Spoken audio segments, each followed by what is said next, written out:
હાલ ગુજરાતના રાજકારણમાં રાજીનામાનો દોર યથાવત જોવા મળી રહ્યો છે। એક બાજુ આમ આદમી પાર્ટીમાંથી રાજુ કરપડાએ રાજીનામું આપ્યા બાદ તે ક્યાંક ભારતીય જનતા પાર્ટીમાં જોડાશે તેવી ચર્ચાઓએ વેગ પકડ્યો છે, તો બીજી બાજુ સ્થાનિક સ્વરાજ્યની ચૂંટણી પહેલા બનાસકાંઠા ભાજપમાં ભડકું થયું છે।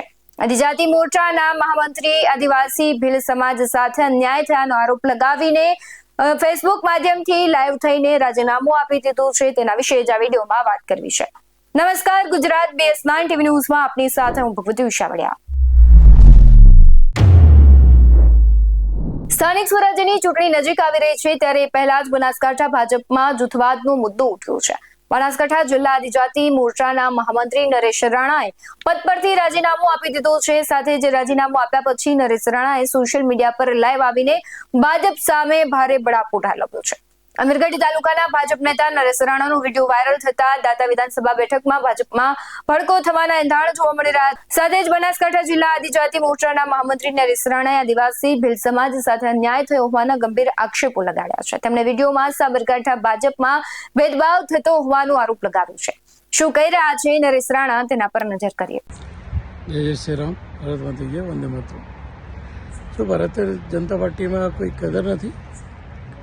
આદિવાસીના કોઈ બી વ્યક્તિ હોય એનો કોઈ કદર નથી। શું અમે એવું માંગીએ છીએ કે અમે જીવનના અંદર સંઘર્ષ જ કરવાનો। હું નરેશ રાણા આદિજાતિ ભીલનો છોકરો છું। અમીરગઢ દાતા વિધાનસભાનો 2022નો ઉમેદવાર બી હતો અને પાર્ટીએ મને 1 થી 3 હરોળમાં બી નાખ્યો હતો અને પછી મને જિલ્લાના આદિજાતિ મોરચાના મને મહામંત્રી બનાવ્યા, આભારી છું। પણ અમુક વ્યક્તિઓ જે 2-3 હોદ્દા લઈને બેઠા હોય અથવા પંચાયતમાં હોય અથવા કોઈ પણ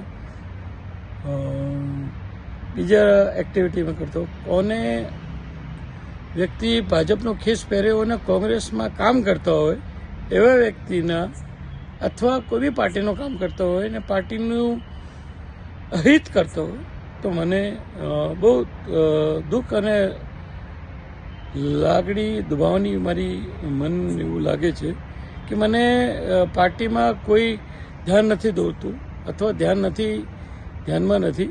મેં જિલ્લામાં વાત કરી છે, પ્રદેશમાં વાત કરી છે, સદૈવ હું પાર્ટી સાથે કામ કરીશ। પણ મને આજથી ભારતીય જનતા પાર્ટીનો બહિષ્કાર કરું છું, રાજીનામું આપું છું। માફ કરજો, મારો પરિવાર એક સારા આઈએસ ફેમિલીથી બિલોંગ કરે છે, સદૈવ પાર્ટી સાથે કામ કરીશું। નરેન્દ્ર મોદી સાહેબે મને 2009માં મને એક તક આપી હતી કે આપ ભારતીય જનતા પાર્ટી જોઈન્ટ કરો। મેં જીવનમાં અખિલ ભારતીય વિદ્યાર્થી 1976 લગાડીને આજ સુધી RSS સુધી મેં કામ કર્યું છે, અખિલ અને આદિજાતિ મોરચા સુધી કામ કર્યું છે। સમયના ગાળા હિસાબને બહુ મારા પરિવારે અને અમે ભારતીય જનતા પાર્ટી બહુ ઘણું કામ કર્યું છે। બહુ હૈયું દુભાણું છે, લાગણી દુભાણી છે, સાચા કાર્યકર્તાની દુભાણી છે। અહીંયા કરપ્શન અને કાચા કારના વ્યક્તિની કદર છે। સમાજ હતા ભૂલચૂક માફ કરજો। હું નરેન્દ્ર મોદી સાહેબને, અમિતભાઈ સાહેબને, JP નડ્ડા સાહેબને, નીતિનભાઈ સાહેબને, એ જગજીત મંત્રી સાહેબને કોઈને દોષ નથી આપતો, પણ નીચેના જે પણ કાર્યકર્તા જે બી હોદ્દાદાર જિલ્લાના હોય કે નીચલા જે બી ભલામણ કર્યું એ દોષી છે, માફ કરજો। આજથી ભારતીય જનતા પાર્ટી હું છોડું છું। જય શ્રી રામ, ભારત માતા કી જય, વંદે માતરમ।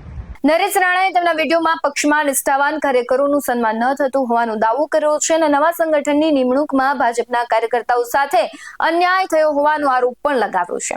અન્ય લોકો ભાજપનો ખેસ પહેરીને બીજી પાર્ટીમાં કામ કરતા હોવાના આક્ષેપ પણ તેમણે લગાવ્યા છે। હવે જોવાનું એ રહ્યું કે તેમણે રાજીનામું આપ્યું છે, સાથે જ જે પ્રમાણે ભારતીય જનતા પાર્ટીમાં રાજુ કરપડા જોડાવાની વાત થઈ રહી છે, આ બધાની વચ્ચે જે ભારતીય જનતા પાર્ટીમાં પણ જે આંતરિક જૂથવાદ છે તે ખુલી રહ્યો છે। જે પ્રમાણે રાજુ કરપડાએ આપ પર આક્ષેપ કર્યા હતા તે પ્રમાણે જ ભાજપમાંથી કોઈ છે એ રાજીનામું આપે છે તો ભાજપમાં જે પ્રમાણે આંતરિક જૂથવાદ છે તેમની સાથે પક્ષપાત થઈ રહ્યો છે તેના આક્ષેપ કરતા હોય છે.